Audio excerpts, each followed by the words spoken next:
Nung nag-settle down na, nakuha na nila yung majority, sa kanila na po yung Senate presidency at majority, biglang ang statement po ni Senator Erwin Elegant Tulfo, elegante magsalita di ba? Elegant. So sabi niya, Elegant Tulfo siya. Elegant. bakit ba paikot-ikot na lang tayo dyan? Dyan na lang ba iikot ang buhay natin? Nako, kumakalat ho ngayon yung bali-balita sa mundo ng social media na kung saan ikukulong na daw ho di umano itong si Senator Alan Peter Cayetano kasunod nitong si Senator Rodante Marcoleta. At dyan sa guesting na yan nitong si Prof. Malutikia tinalakay din ho ang panggigipit ng administrasyon nitong si Marcos Jr. sa kanyang mga kritiko. Pero bago ho yan, isang like at isang subscribe, masaya na ho tayo dyan at sa mga gusto sumali sa ating community, yung join button nandyan lang ho sa baba. Unahin na ho muna natin itong kay Coach, palakpakan natin ito si Coach Oli. Isa sa mga banateros, isa sa mga talagang inaabangan at sinusubaybayang DDS vlogger ngayong mga panahon na to. May credibility Hindi ko nukumpasan ng isang PCO, di ba? Walang anti-clear dito. Sa grupo ng mga DDS, wala kaming anti-clear. Si Tio Moreno, meron sariling galaw. Banateros, may sariling galaw. Third Floor Studio, may sariling galaw. Walang kumukumpas sa amin. Kumbaga, kapag natsempuhan ka na nasa habang nag-i-scroll kami, nakita ka namin, medyo dispalinghado ka, kagaya nitong si Mima Alicia, talagang mako-content mako-content at mako-content ka. Unahin na muna natin ito kay Coach Oli. Ito, meron siyang isisiwalat. Game! Naku po, delikado ng impeachment. Alam niyo po kung bakit? Si Cayetano, ikukulong na. Yes, Yari. totoo po yan. Alam niyo kung bakit?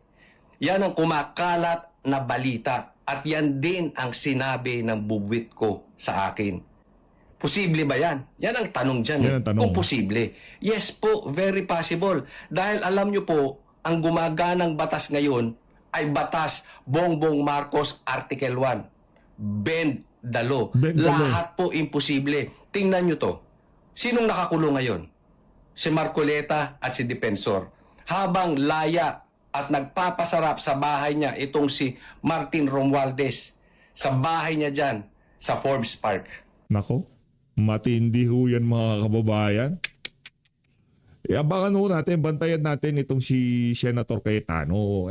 Ngayon, higit kailanman kailangan itong si Senator Cayetano ang ating suporta. Kaya naman, pakinggan ho natin ang update dito kay Mima. Pambihira ito si Mima. Bigla na lang nagurgur, pambihira talaga. Ito, pakinggan natin. Hello mga korda, pag-uusapan natin ngayon si Mima Alicia na isang vlogger and influencer na namatay na vlogger ni PBBM, pinagbabaril sa Caloocan. Gusto ko rin i-share sa inyong mga korda kung paano niya inalipusta, pinagtatawanan, pinagmumura, and wini-wish na mamatay si Tatay Digong.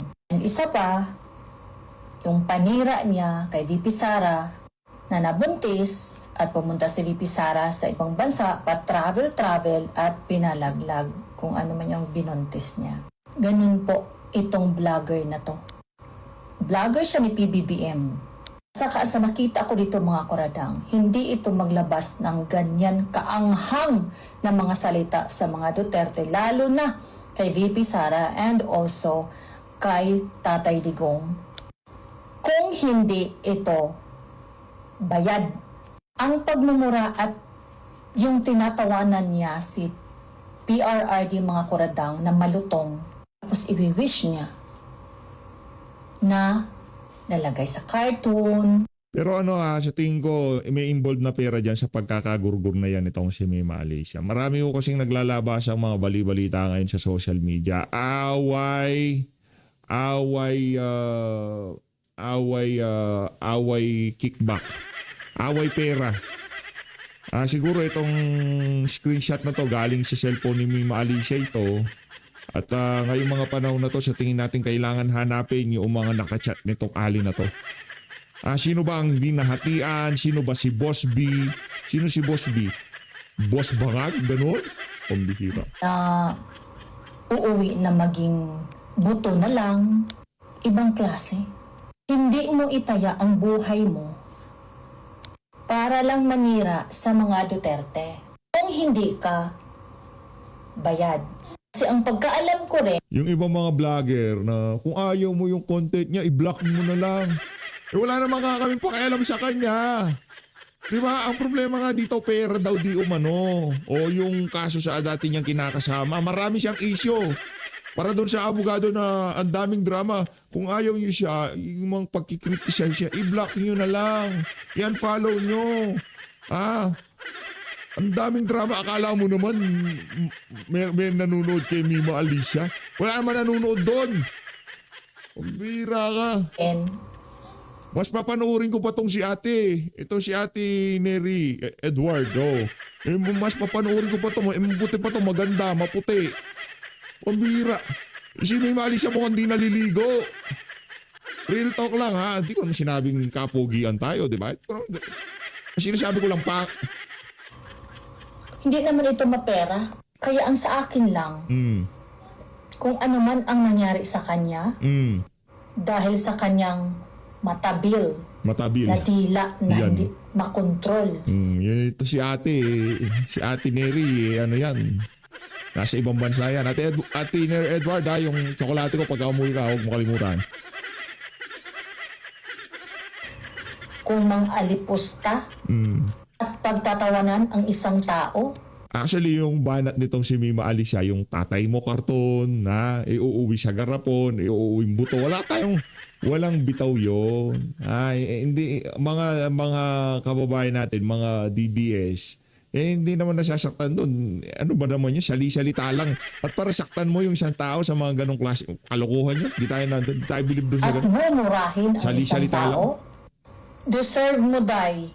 Kung saan man siya, ngayon, deserve niya. Aray ko, itong si Ate Neri ha. Kalmahan niyo na lang. Kalma lang. Diba? O, ito ha. Dinalaw siya ng tauhan ni PBBM. Ano ibig sabihin nun? Palakpak sa inyo, mga kuratsing. Kaya wag niyong gawing katawa-tawa ang isang matanda.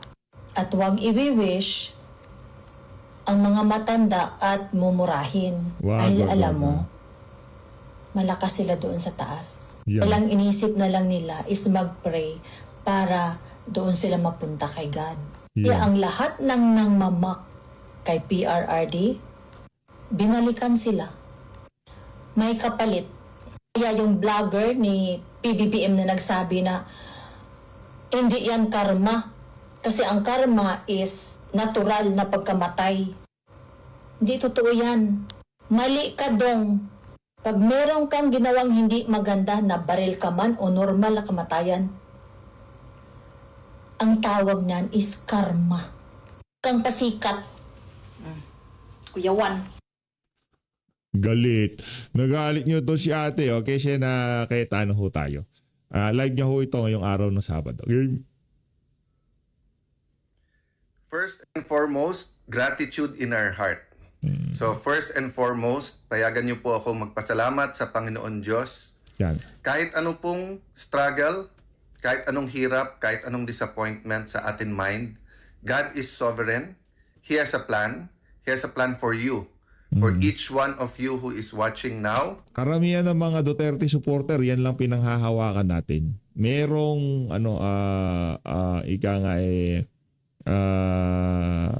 merong plano ang Panginoon, di ba?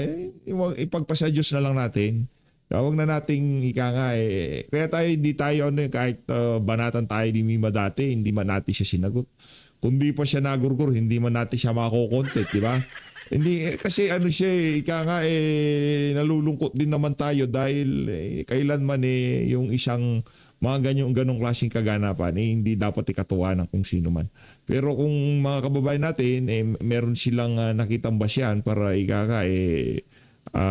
talagang, di ba, pagsalitaan parang ganun to si Mima, ganun na nangyari sa kanya.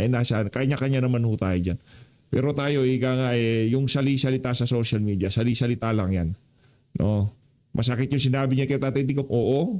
Pero bilang isang Duterte supporter, kaya nga malayong mailing sa atin yung mga ganyang klaseng kalokohan. Kayo siguro may pakanan. Hindi, kami mga mababait kami. Hindi namin nanasahin yan, di ba? Hindi namin, ako gusto ko, ito real talk gusto ko buhay si Mima Alicia. Gusto ko siyang makita pagka naging presidente si VP Sara. Totoo, real talk. Yung mga naiwan niya dito mga vlogger, nako, ako yung natutuwa na makikita nila maging presidente si VP Sara. Aminin nyo. Sige, comment nyo siya ba? Aminin nyo na gusto nyo rin makita ni Mima Alicia na maging presidente si VP Sara. Di ba? Sa daming kabalbal ng ginawa ng Mima Alicia na yan, mas, di ba, 6 na taon, di ba, makikita niya si VP. Oh. Ngayon, wala na siyang makikita. Madilim, nakikita niya. Nakakahon siya, di ba? He has a plan for your community, for your family. He has a plan para sa ating bansa. Sabi sa Jeremiah 29:11, "For I know the plans I have for you. Plans to prosper you and not to harm you. Plans to give you hope and a future." So parang magulang yan, may plano sa anak. Pero yung anak, kailangan nakikipag-usap sa tatay, ano tay ang plano mo? Ano ang seed na nilagay mo sa puso ko, sa isip ko? Ano bang future ko ang nakikita mo? So parang bata na sabi mo, yan ang magiging valedictorian. Yan ang magiging pinakamagaling na surgeon sa ating bansa. O yan makakadiscover ng gamot sa isang klaseng cancer or sa lahat ng klaseng cancer. O kaya yung sasabi mo, yan ang abogado na magiging Chief Justice at magbibigay ng hustisya sa ating bansa. Pero kung magdadrug siya or masamang barkada at hindi mag-aaral, hindi mangyayari yung plano.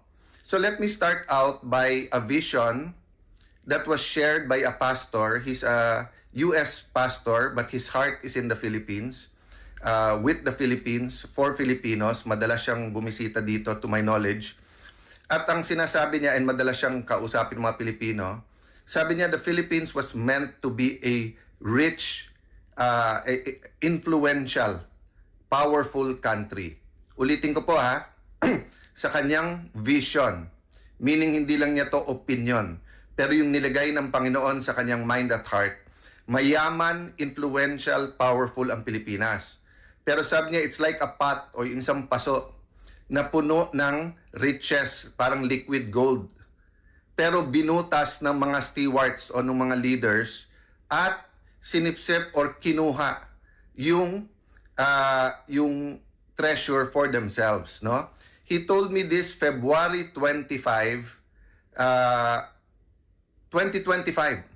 So way before the mahiya naman kayo speech. At sinabi nga niya doon, magkaka-shaking, but don't worry, kahit na grabe yung shaking sa politika, it will bring a revival. It will bring young people who will start their hearts will be pointed towards the Lord. So may hope po, may hope. So sa lahat ng nanonood ngayon, sa lahat ng kababayan natin, sa lahat po na nagpre-pray, sa Luzon, Visayas, Mindanao, sa ating mga OFWs, don't lose hope. Maganda plano ni Lord. Gandang plano But ni we Lord. have to seek earnestly kung ano yung plano na yan. We have to do our part, no? Fe Infante, Paul Maquinto, Nuke Wena, Rice, ganda pangalan na, Rick Demart, Factoran, Godspeed din sa'yo. Juliet Machan from New Zealand. So guys, first message ko sa inyo today, maganda future ng ating bansa. We have to take hold of it.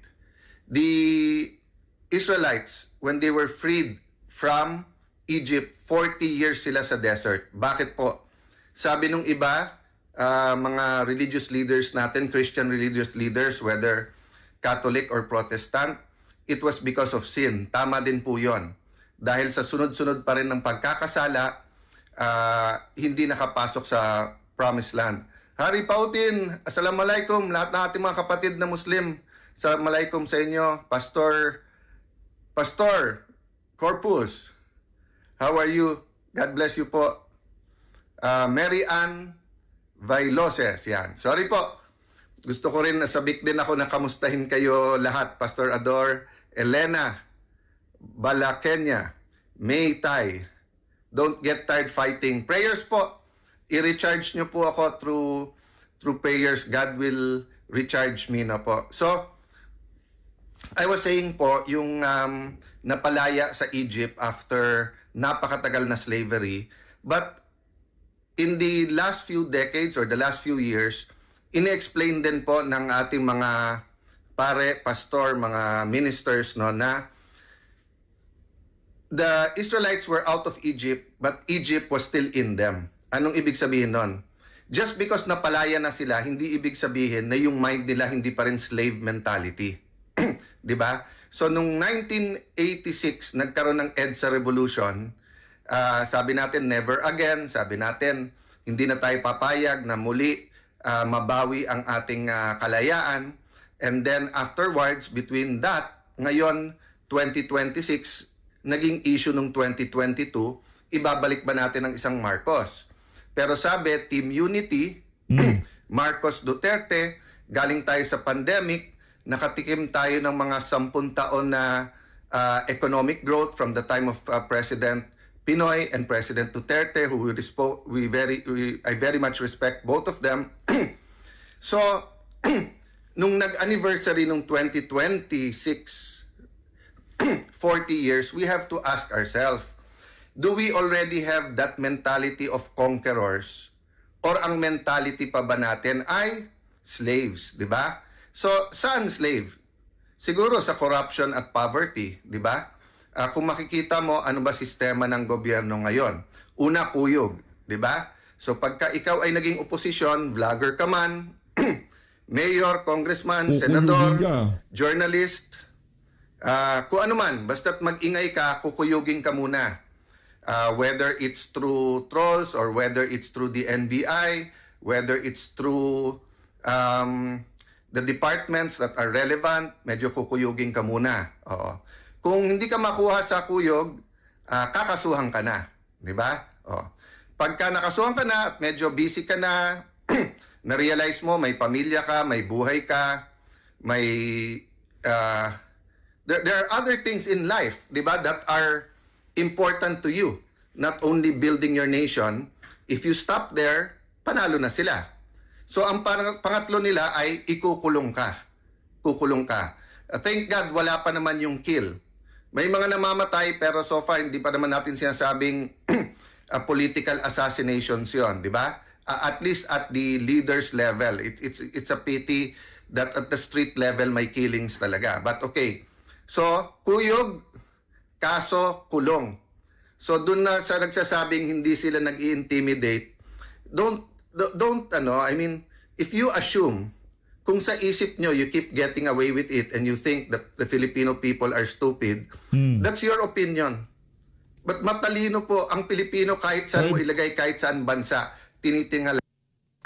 Para dito kay Boyeng Remulla, wag mo kaming kay Melvin Matibag, wag nyo kaming tratuhin na parang mga aanga-anga ha. That's why nga sabay-sabay tayo nag-object doon sa depiction, 'di ba? Whether it's anime, cartoons, editorial cartoon, whether it's state media o kahit sino. And baliktad din, 'di ba po? One time may ganun sa isang TV series sa London, yung mali ang depiction sa ating mga nanis. Nagalit din tayo. So there's no room for hate, there's no room for yung i-compare tayo whether sa Maching, sa Unggoy, etc. Whether that's China or any other country in the world. And we also shouldn't do that. Thank you, Blas Jimenez, for saying be strong. God willing po. Yes, Bog Isidro, makakalaya ba si Sen Marcoleta? I have faith po. I have faith po na yung mga kinukulong nila na political prisoners, no? I consider Senator Jinggoy, Senator Marcoleta, former Congressman Mike Defensor, they are political prisoners. Kinulong sila dahil hindi sa kaso, kung hindi sa konsensya nila. Weaponize ang DOJ, ang Office of the Ombudsman, not for justice, pero dun sa political ends. We can talk more about that after the SONA, no? Para mas maganda yung discussion. But ang point ko po, tignan nyo po yung KKK. Di ba? Kuyog, kaso, kulong. Ano naman yung KKK natin? Unang-una po, katotohanan. We have to fight for the truth. whether it's in the impeachment, whether it's in the flood control, whether yung mga kinakasuhan, whether it's our dealings no in the South China Sea or all over overall relationship with China, whether it's our relationship with the US, the basis should be truth, katotohanan. Pangalawa po, konstitusyon. Wala pong society ang unlad na walang rules. At dapat po fair at may justice po yung rules na yan. Ang ating pong rules ay yung konstitusyon. Pero ang rule po ngayon ay bend the law. Bendel. Yan ho ang ating batas ngayon. Bendalo. Kung makulong man itong si Senator Alan Peter Cayetano, ako doon na sana hindi yung nanaisin yan dahil isa sa matatalas diyan sa Senado na nagtatanong doon sa mga makakabuluhang tanong, hindi kagaya ng kay Kiko Matching. Yung mema lang, si Kiko may mema lang, yung may preset lang siya na masabi doon sa mga kasama niya, mga dilawan, piglawan. Oy, nandito ako ha. Kala nyo, hindi ako tumatrabaho dito para mapabagsak ang mga Duterte, no? Malaki akong galit ng mga yan. Kaya naman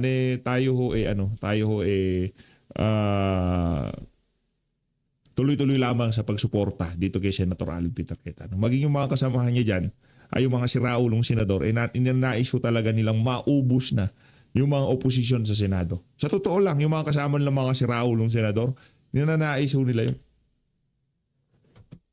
Bend the law. Pati hindi na po bend the law, bend the Constitution. Kung ano na lang ang gusto nilang interpretasyon sa batas.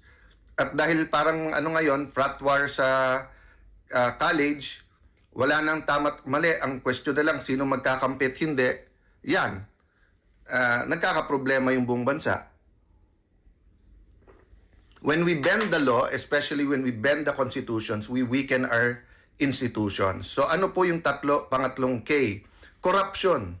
Corruption. When you bend the law, it promotes corruption. So sabi po, unang sinabi ng new majority, huwag kayong mag-alala, hindi na si Senator Lacson ang magiging blue ribbon. So parang nilang inamin na talagang siya, what do you call this, bias doon at ayaw na sa kanya at saka medyo aminin man nila hindi, kung ano na script ng Malacanang, yun na sinusunod ni Senator Lacson at ni Senator Soto noon. Ang problema, ang nilagay, bata din ni Senator, wag ko daw gamitin yung tuta. So, bata din ni Senator Lacson ang nilagay nila dun sa Blue Ribbon Committee. O, nung lumabas na sinabi nung 18 Marines na mukhang may maleta din, mag-i-inhibit naman daw siya at gagawa naman daw siya ng subcommittee. Okay. Nung nag-settle down na, nakuha na nila yung majority, sa kanila na po yung Senate presidency at majority, biglang ang statement po ni Senator Erwin Elegant Tulfo, elegante magsalita di ba? Elegant. So sabi niya, Elegant Tulfo siya. Elegant. bakit ba paikot-ikot na lang tayo dyan? Dyan na lang ba iikot ang buhay natin? So makikita nyo po, dina-downplay na. So suddenly, it's not the biggest scam in terms of both yung pera, magnitude, at kung sino mga kasali dito. Di ba? Suddenly, hindi na. Kasi bakit naman dyan iikot ang mundo natin? Ibig sabihin, move on, pabayaan nyo na. Okay. So, nung nag-start na at medyo happy na sila na impeachment mode na tayo, mukhang hindi natutuwa sa pagtatanong ko, pagtatanong ni Senator Amy, lalo sa pagtatanong ni Senator Pia, at saka yung strict adherence namin sa law. Note ha, paulit-ulit. Sabi ni Senator Tito Soto, paraphrase, but basically sinasabi niya, anong rules? Ayaw nung Pinoy na technicality. Gustong gawin entertainment yung impeachment rather than trial. Gulat na gulat ako, pinangalawahan to. 'Di ba nung last session namin, last trial date, sabi parang basically inulit in a lawyerly way ni Senator Pangilinan. Lawyer siya eh. 'Di ba? Alam naman niya that there is procedural due process. So sabi nga po sa akin ng isang pulis, sir, pinarating sa akin, sir, buhay namin, araw-araw tinataya namin. Nandun sa kalye, huhulihin namin. Ilan beses kami pababalik-balikin sa korte? Ilan buwan yon umaabot ng taon? Tapos biglang makakawala, tatawanan kami on a technicality. Tapos manunod kami ng impeachment, sasabihin, impeachment to, wag tayong technical, Vice President. So ano pa kaya yung ordinary pickpocket? Ano pa kaya yung ordinary na mga salisigang, yung mga nambubudol? Paano pa yung mga nambabastos sa ating mga kababayan sa kalye? Technicality, hindi importante. Bakit sa korte importante ang technicality? Guys, gusto din namin matapos ng impeachment, but it is a trial. It is a court. So we have to act that way. Kaya gulat na gulat ako that a lawyer will speak that way. Having said that, balik tayo kay Erwin Tulfo. So sabi niya, ngayon, relax lang, relax. O, kayo po sumagot. Relax daw, dadating tayo dyan. So ibig sabihin, hintayin natin timing nila sa flood control. At marami na naman daw nakakasuhan. Okay. Remember, I'm the only one, at least I remember, at that level, Senator Patas, na nagsabi, siguro sa laki ng problema na to, sa magnitude ng corruption na to, at sa dami ng kasali dito, baka maganda yung buong generation natin ng politiko mag-resign at isang eleksyon bawal tayong tumakbo lahat. Tahimik si former Senate President Drilon, tahimik. Former Senate President Si Drilon sigurado tatakbo yung next election. Coco 10,000%. Pimentel, tahimik. Si former Senator Dick Gordon, tahimik. Lahat sila tahimik. Yung wag muna tayong tumakbo. O nung naging Senate President ako, talking head sila bigla. Pare-pareho ang tahol. Kung ano sabihin ng Malacanang, pag sinabi ng Malacanang tahol, tahol naman ng tahol, di ba? So makikita nyo, ganito din po pagdating sa flood control. Sabi po ni Senator Erwin, ano na ba ebidensya? Sino na bang witnesses? Sobra naman ikaw, Senator. Alam mo, pumunta ka sa radio o TV booth mo, papilain mo ang taong bayan, baka isa-isa kang kung ano sabihin sa'yo sa mukha mo. First and foremost, sinabi ng ombudsman, pwedeng gamitin yung sa 18 Marines, di ba? O, tapos iniisa-isa pa. Napakinggan nyo pa kahit once. Hindi, dinidismiss nyo na. O, pangalawa, yung sinasabi po na Bersamin files. O, hindi naman nag-testify na eh.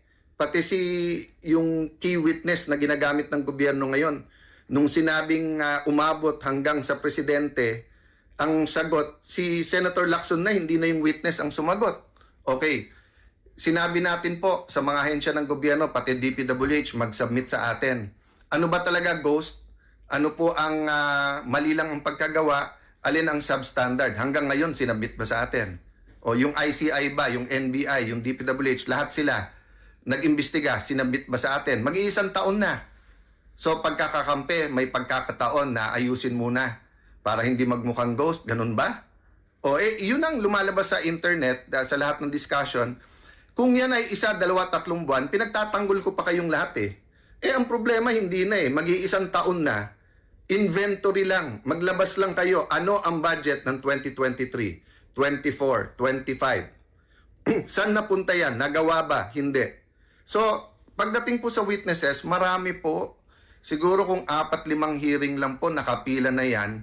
At even kung gamitin natin witnesses yung DOJ at saka yung NBI, DBM, may lalabas dyan. Ang problema, tatamaan si Senator Erwin. Diba? Kaya nga kinakanti-kante, medyo pinopoke bear ni Senator Lacson nung umpisa yan sa isang kontraktor. And then, syempre, sa party list nila.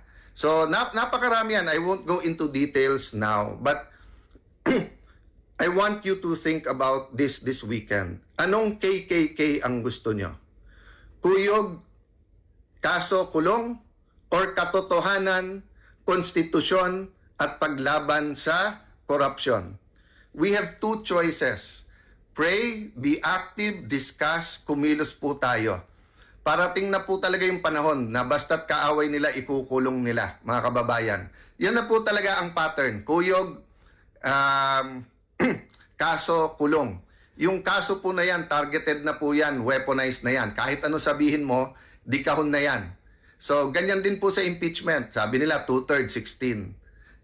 Tingnan nyo po, tingin ko hindi pa tapos yan. Tingin ko may panghihilot pa na mangyayari dyan. Last, bakit yung timing? Kasi po, dapat Wednesday yung botohan, ginawang Monday dun sa supina nung records ng Anti-Money Laundering Council, ng BIR at Bangko. Napaka-importante to sa impeachment po both ni President Erap at sa impeachment ni Chief Justice Corona. The bank records, documents like this played a crucial role.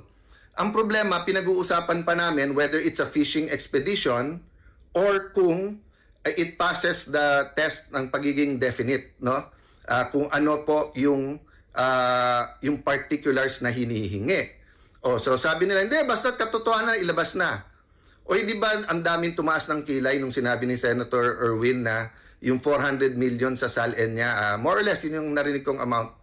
Ang sabi daw is yung amount na yan, kinita niya nung nung media.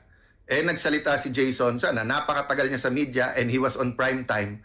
Wala pa siyang kilala ni isang media na ganun kalaki kinita. So pwede na ba natin patawag ang BIR at tignan lahat ng tax ni Senator Erwin? Pwede na ba natin patawag ang AMLA at mga bangko? Ganun din kay Senator Lacson, di ba? Ano yung actual? I didn't really pay that much attention pero parang dumoble yung kanyang SALN tapos sinabi niya sa negosyo. So, we're giving him a chance to explain. Nag-explain siya kahit walang nagtatanong. Pero ang tanong ko, ngayon ba pinapakuha natin yung AMLAC, yung pinapakuha ba natin yung BIR records niya, yung bank records, or pinapaliwanag muna natin? Yan ang isang pinag-uusapan ngayon Kaya tayo dinidistract, 'di ba? So unang nagdi-distract NBI, sausaw kaagad yung DOJ. Itong ombudsman, pinipilit kong respeto pero sausaw na din na naman. And then afterwards, ang Malacanang, kung ano nang sinasabi, hindi kasali dyan yung kakampi nila, kasali yung kakampi. Hindi daw kasali, pero sabi ng ombudsman, bubuksan ulit. So, just do your job and I will honor you kung tama, di ba? Pero kaya sumausaw kagad yan si Erwin. Inutusan din ni Senator Lacson. Bantayan nyo sa impeachment. Yung pag nagtitingin na, ikaw naman, salita ka, di ba? So, happy weekend, just like me. Itanong natin, who let the dogs out? Yung attack dogs, nandyan So, once na nandyan na yung attack dogs, let's not be distracted. Ako, mag-aaral ako. Napakaraming dokumentong dala ko. I started, I think, 1 o'clock, 1:30. Pagpapanalangin ho natin itong si Senator Alan Peter Cayetano. Punta na ho tayo kay Atty. Vic Rodriguez.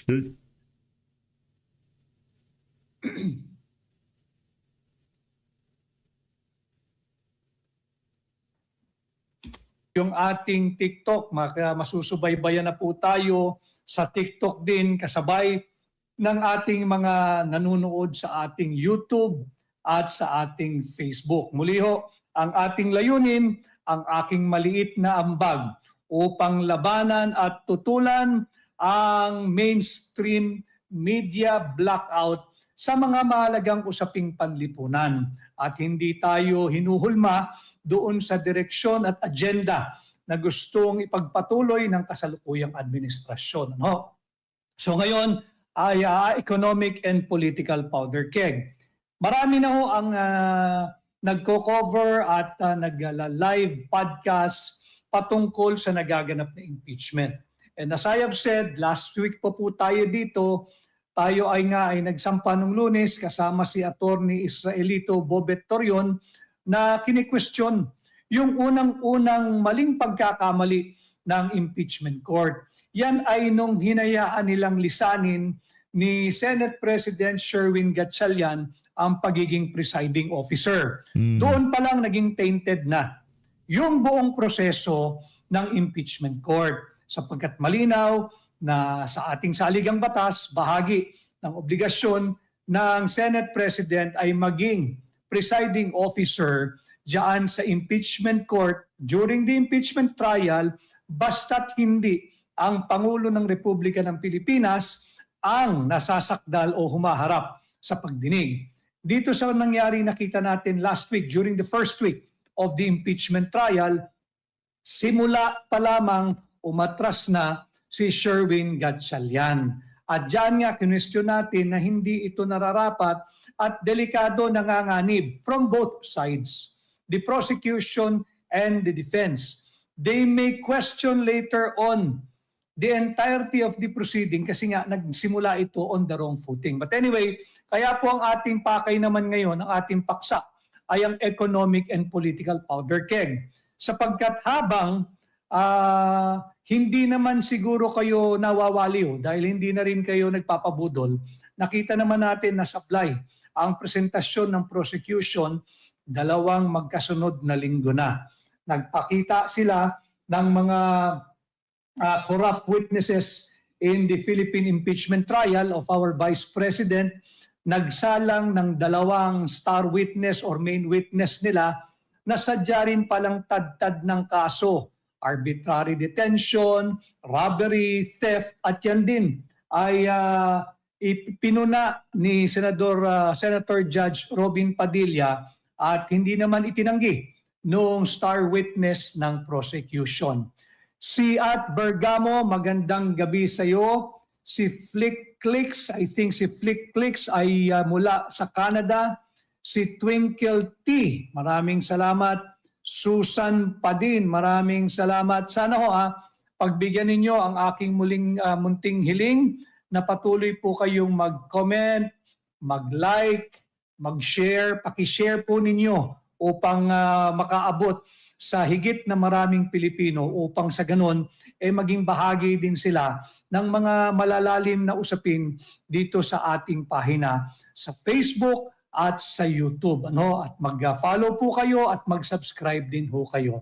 At Abacada XYZ, a blessed day to you too. Maraming salamat.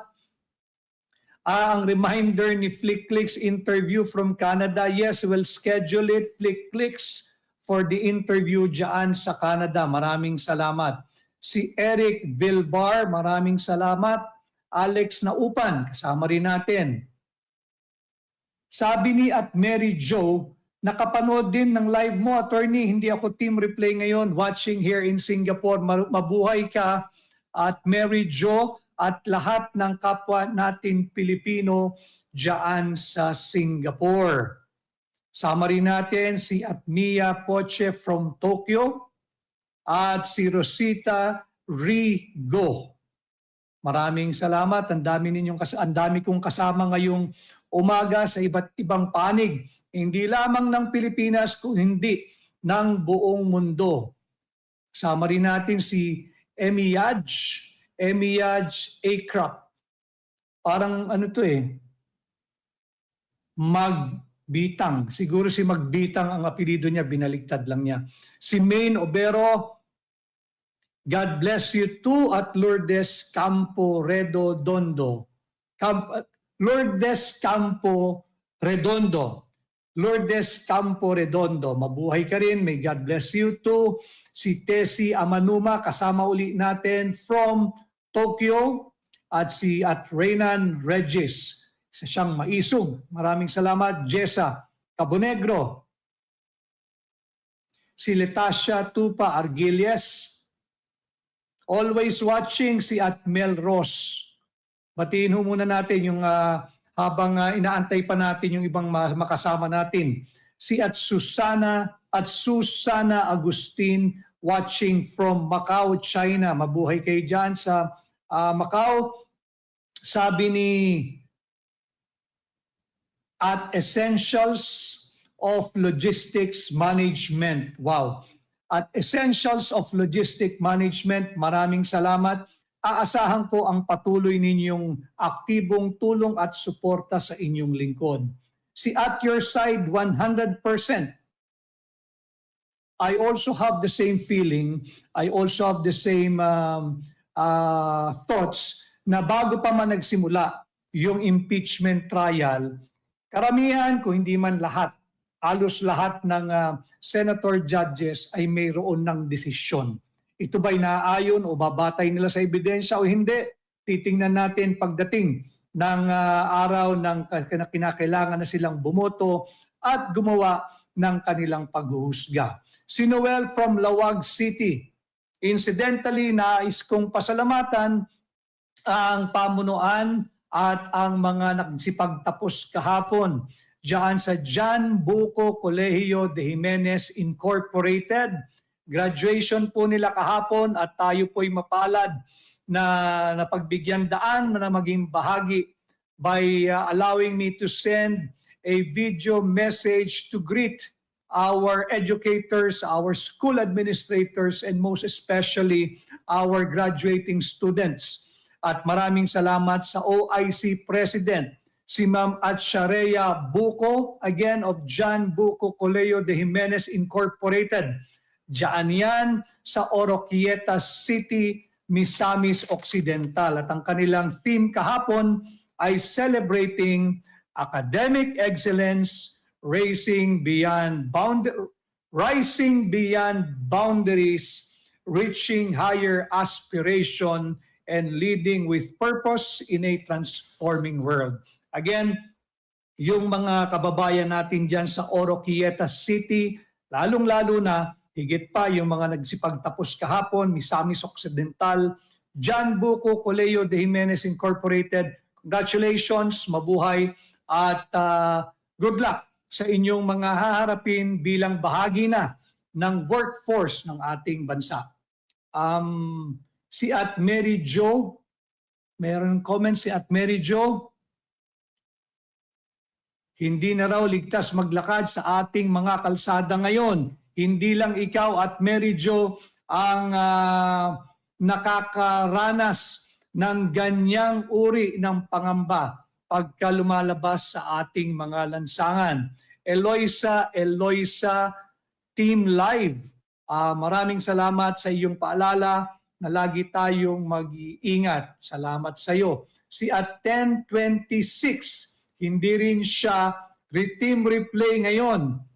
Yung akin pong hiling sana po pakishare ninyo para yung mga hahabol po ng team replay ay makanood din ng ating talakayan ngayong umaga.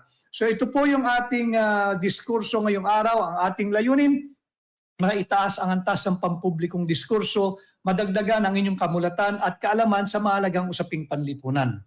Political and economic powder keg.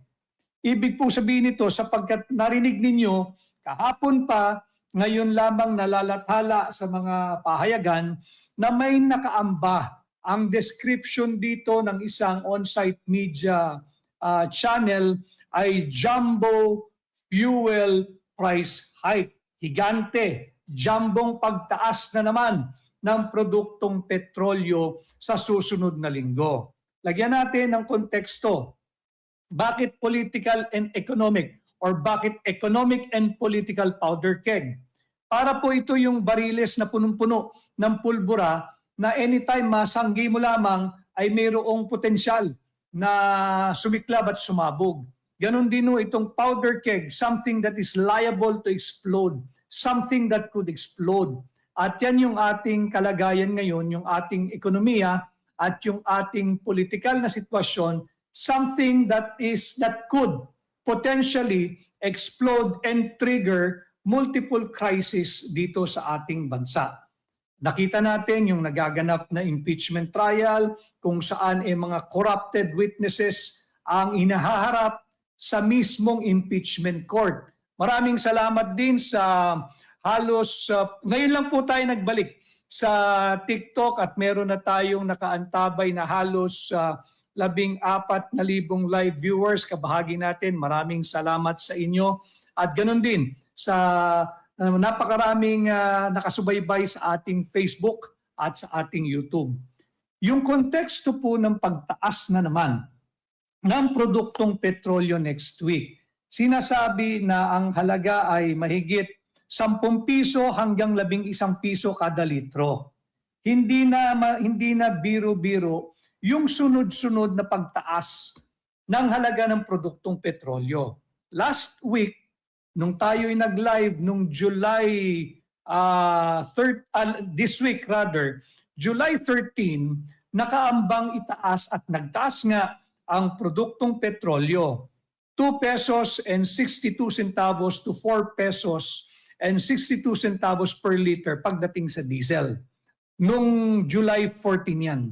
At pagdating naman sa gasolina, 2 pesos and 22 to 4 pesos and 22 centavos per liter yung itinaas ngayong linggo.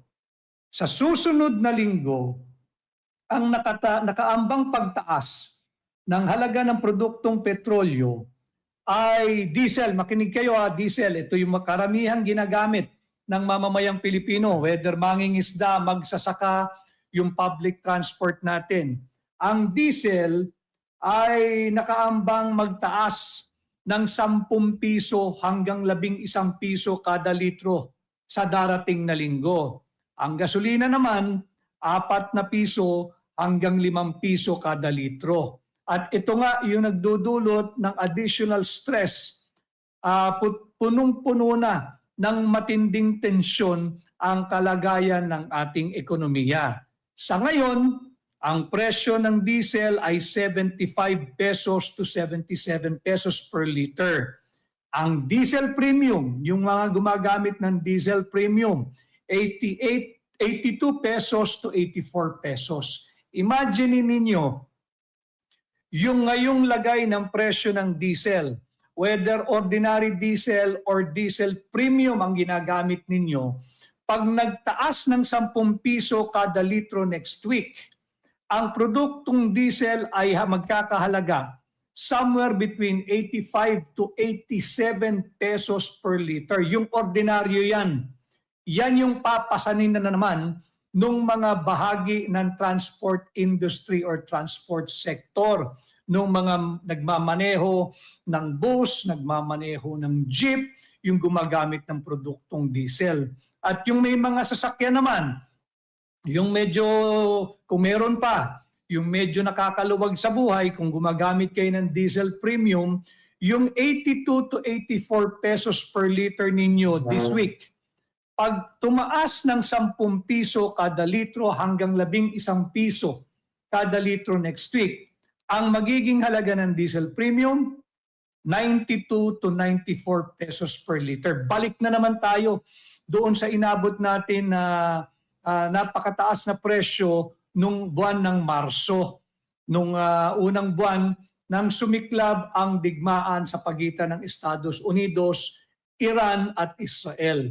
Ngayon naman, over the weekend last week at hanggang ngayon magwi-weekend nagpapatuloy ang palitan ng atake, yung wave of strikes sa pagitan ng Iran at Estados Unidos. Patuloy itong nag-escalate o lumalala o tumitindi at walang signal that it will de-escalate anytime soon. So yung memorandum of understanding nila, basura na yon. Nauwi na silang dalawa ngayon sa memorandum of misunderstanding. At ang problema natin, dahil nga 95% of our fuel products are imported mostly from the Middle East, eto na. Andyan na naman ang ating pagtaas ng mga produktong petrolyo. Kaya po natin muling ibinalik yung ating TikTok sapagkat namimiss ko yung mga troll sa TikTok. Ayan na naman sila. Sige lang, pasok lang. Basta't makinig kayo. And I tell you, I guarantee you, makinig lang kayo, do what you have to do, mag-comply kayo para makasahod kayo. Biyernes ngayon, baka lingguhan ang koleksyon ninyo ng inyong payola. Kayo na nga mga kababayan, para mapanood nyo yung kabuuan ng live na ni Tony Rodriguez. Punta lang ko kayo sa Tinig Maisog, FB channel. Maraming salamat to. Pag-ingat ko kayo lahat, mahal na Pilipinas.